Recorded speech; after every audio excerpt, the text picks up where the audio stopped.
Hello guys, welcome to this video where I will explain to you from slide 45 until slide 55. So here we have metal forming. It's a large group of manufacturing processes in which plastic deformation is used to change the shape of metal workpieces. The tool, usually called a die, applies stresses that exceed the yield strength of the metal. The metal takes a shape determined by the geometry of the die. Stresses to plastically deform the metal are usually compressive.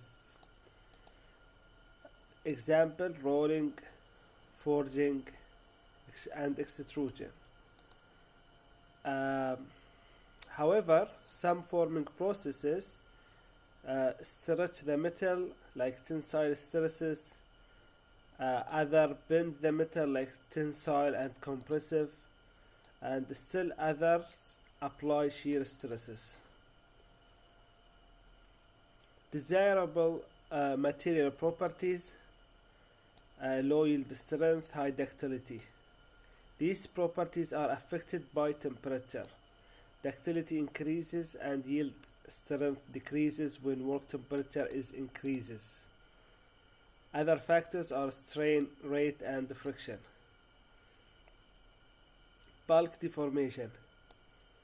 The categories of metal forming processes are bulk deformation and sheet metal working.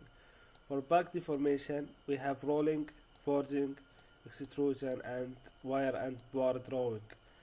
While for the sheet metal working, we have bending, deep drawing, and cutting. Bulk deformation processes categorized by significant deformations and massive shape changes.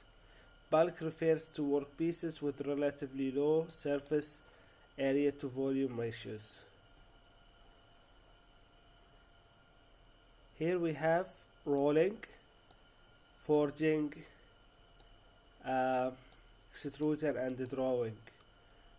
Here we have a roll. Here we have the workpiece, and here we have another roll. Here we have the die and workpiece. This is the upper die, this is the lower die. And here we have the workpiece. Here we have the ram, and here we have the die.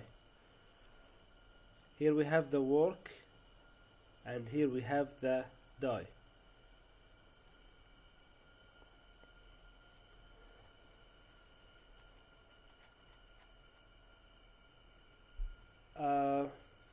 Sheet metal working.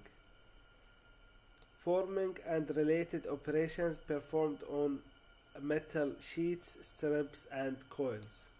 High surface area to volume ratios of starting metal, which distinguishes these from bulk deformation, because bulk deformations have low surface area to volume ratios. Often called pass working because presses perform these operations. Parts are called stampings. Usual tooling: punch and die. Here we have categories of metal of sheet metal working. Here we have bending, as you can see. Here we have the punch. Here we have work, and here this is the work, and this is the die. And here we have the let me zoom in. Yeah, that's better. Okay, so here we have the die, here we have the punch, and here we have here we have the punch, and here we have the applied force, and here we have the die, and here we have the work, as you can see, and the blank holder as well. We have the punch. Here we have the shearing action and punch. This is the work, and this is the die. So we have three things here, or three metal sheet metal working. We have here bending, as you can see the metal is being bended. Then we have here drawing. Then here we have shearing, and here we have material behavior in metal forming. Plastic region of stress strain curve is of primary interest because material is plastically deformed. In a plastic region, metal's behavior is expressed by the following curve. Here we have the stress equal K, which is the strength coefficient, times strain, which is this epsilon power n. N is equal to strain hardening exponent. Flow curve based on true stress and strain curve. Here we have the flow stress.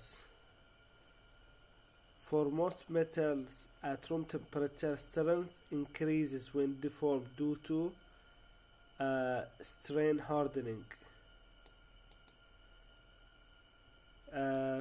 Flow stress equal instantaneous value of stress required to continue deforming the material. YF equal K epsilon power n.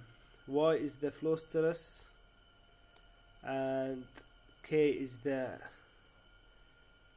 strength coefficient, and epsilon is the strain, n is the exponent,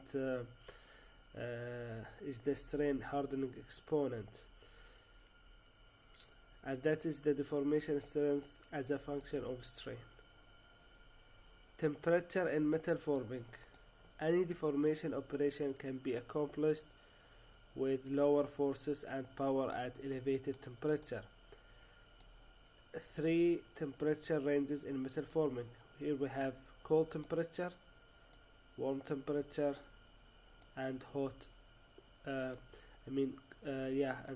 hot working, warm cold working, and cold working.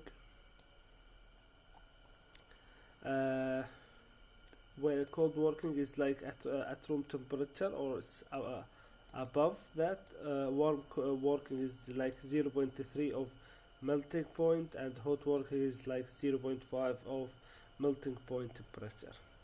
That's it for the video. I have ended this is the end of the video. I hope you enjoyed it, and thank you for watching.